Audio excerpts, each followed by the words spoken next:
Hatchet by Gary Paulsen, Chapter 10.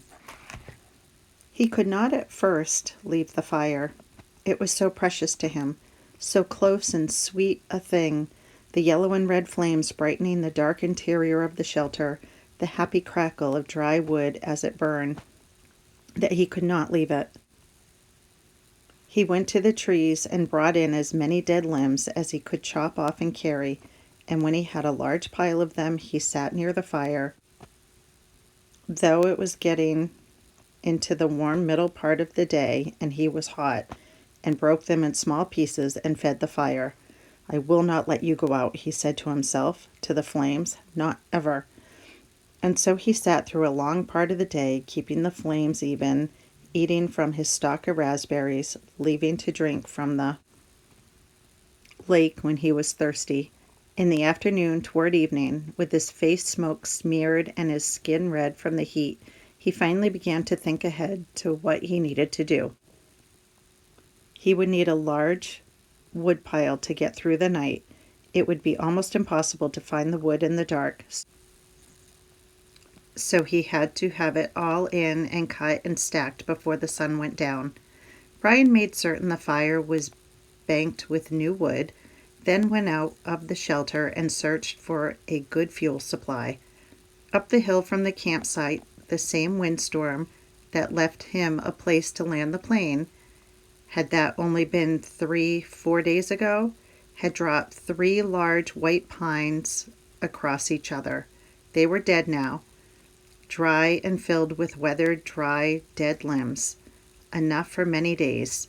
He chopped and broke and carried wood back to the camp, stacking the pieces under the overhang until he had what he thought to be an enormous pile, as high as his head and 6 feet across the base. Between trips he added small pieces to the fire to keep it going, and on one of the trips to get wood he noticed an added advantage of the fire. When he was in the shade of the trees breaking limbs, mosquitoes swarmed on him, as usual. But when he came to the fire, or just near the shelter where the smoke eddied and swirled, the insects were gone. It was a wonderful discovery. The mosquitoes had nearly driven him mad, and the thought of being rid of them lifted his spirits. On another trip he looked back and saw the smoke curling up through the trees and realized for the first time that he now had the means to make a signal. He could carry a burning stick and build a signal fire on top of the rock, make clouds of smoke, and perhaps attract attention, which meant more wood, and still more wood. There did not seem to be an end to the wood he would need, and he spent all the rest of the afternoon into dusk making wood trips.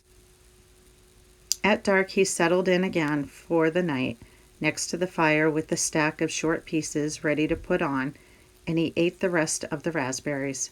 During all the work of the day, his leg had loosened, but it still ached a bit, and he rubbed it and watched the fire and thought for the first time since the crash that he might be getting a handle on things, might be starting to do something other than just sit.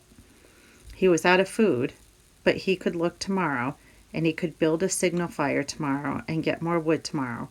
The fire cut the night coolness and settled him back into sleep, thinking of tomorrow. He slept hard and wasn't sure what awakened him, but his eyes came open, and he stared into the darkness. The fire had burned down and looked out, but he stirred with a piece of wood and found a bed of coals still glowing hot and red. With small pieces of wood and careful blowing, he soon had a blaze going again. It had been close. He had to be sure to try and sleep in short intervals so he could keep the fire going, and he tried to think of a way to regulate his sleep, but it made him sleepy to think about it, and he was just going under again when he heard the sound outside. It was not unlike the sound of the porcupine, something slithering and being dragged across the sand, but when he looked out the door opening, it was too dark to see anything. Whatever it was, it stopped making the sound in a few moments, and he thought he heard something swishing in the water at the shoreline. But he had the fire now and plenty of wood, so he wasn't as worried as he had been the night before. He dozed, slept for a time, awakened again just at dawn, gray light, and added wood to the still smoking fire, before standing outside and stretching. Standing with his arms stretched over his head and the tight knot of hunger in his stomach, he looked toward the lake and saw the tracks. They were strange, a main center line up from the lake in the sand with claw marks to the side, leading to a small pile of sand, then going back down to the water. He walked over and squatted near them, studied them, tried to make sense of them. Whatever had made the tracks had some kind of flat dragging bottom in the middle and was apparently pushed along by the legs that stuck out to the side. Up from the water to a small pile of sand, then back down to the water. Some animal, some kind of water animal that came up to the sand to do what? To do something with the sand, to play and make a pile of sand? He smiled. City boy, he thought. Oh, you city boy with your city ways. He made a mirror in his mind, a mirror of himself, and saw how he must look. City boy with your city ways, sitting in your sand, trying to read the tracks and not knowing, not understanding. Why would anything wild come up from the water to play in the sand? Not that way. Animals weren't that way. They didn't waste time that way.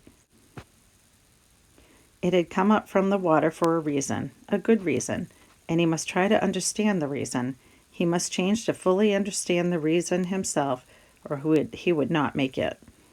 It had come up from the water for a reason, and the reason, he thought, squatting, the reason had to do with the pile of sand. He brushed the top off gently with his hand, but found only damp sand. Still, there must be a reason, and he carefully kept scraping and digging until, about 4 inches down, he suddenly came into a small chamber in the cool, damp sand, and there lay eggs, many eggs, almost perfectly round eggs, the size of table tennis balls, and he laughed then because he knew it had been a turtle. He had seen a show on television about sea turtles that came up onto beaches and laid their eggs in the sand. There must be freshwater lake turtles that did the same. Maybe snapping turtles. He had heard of snapping turtles. They became fairly large, he thought. It must have been a snapper that came up in the night when he heard the noise that awakened him. She must have come then and laid the eggs. Food. More than eggs, more than knowledge, more than anything, this was food. His stomach tightened and rolled and made noise as he looked at the eggs, as if his stomach belonged to somebody else or had seen the eggs with its own eyes and was demanding food. The hunger, always there, had been somewhat controlled and dormant when there was nothing to eat, but with the eggs came the scream to eat. His whole body craved food with such intensity that it quickened his breath. He reached into the nest and pulled the eggs out one at a time. There were 17 of them, each as round as a ball and white. They had leathery shells that gave instead of breaking when he squeezed them. When he had them heaped on the sand in a pyramid, he had never felt so rich somehow. He suddenly realized that he did not know how to eat them. He had a fire, but no way to cook them, no container, and he had never thought of eating a raw egg. He had an uncle named Carter, his father's brother, who always put an egg in a glass of milk and drank it in the morning. Brian had watched him do it once, just once, and when the runny part of the egg white left the glass and went into his uncle's mouth and down the throat in a single gulp, Brian almost lost everything he had ever eaten. Still, he thought, still, as his stomach moved toward his backbone, he became less and less fussy. Some natives in the world ate grasshoppers and ants, and if they could do that, he could get a raw egg down. He picked one up and tried to break the shell, and found it surprisingly tough. Finally, using the hatchet, he sharpened a stick and poked a hole in the egg. He widened the hole with his finger and looked inside. Just an egg. It had a dark yellow yolk and not so much white as he thought there would be. Just an egg. Food. Just an egg he had to eat. Raw. He looked out across the lake and brought the egg to his mouth and closed his eyes and sucked and squeezed the egg at the same time and swallowed as fast as he could. Ugh! It had a greasy, almost oily taste, but it was still an egg. His throat tried to throw it back up. His whole body seemed to convulge with it. But his stomach took it, held it, and demanded more. The second egg was easier, and by the third one he had no trouble at all. It just slid down. He ate 6 of them. Could have easily eaten all of them and not been full, but a part of him said to hold back, save the rest. He could not now believe the hunger. The eggs had awakened it fully, roaringly, so that it tore at him. After the 6th egg, he ripped the shell open and licked the inside clean, then went back and ripped the other 5 open and licked them out as well, and wondered if he could eat the shells. There must be some food value in them, but when he tried, they were too leathery to chew, and he couldn't get them down. He stood away from the eggs for a moment, literally stood and turned away so that he could not see them. If he looked at them, he would have to eat more. He would store them in the shelter and eat only 1 a day. He fought the hunger down again, controlled it. He would take them now and store them and save them and eat 1 a day, and he realized as he thought it that he had forgotten that they might come, the searchers. Surely they would come before he could eat all the eggs at 1 a day. He had forgotten to think about them, and that wasn't good. He had to keep thinking of them, because if he forgot them and did not think of them, they might forget about him. And he had to keep hoping. He had to keep hoping.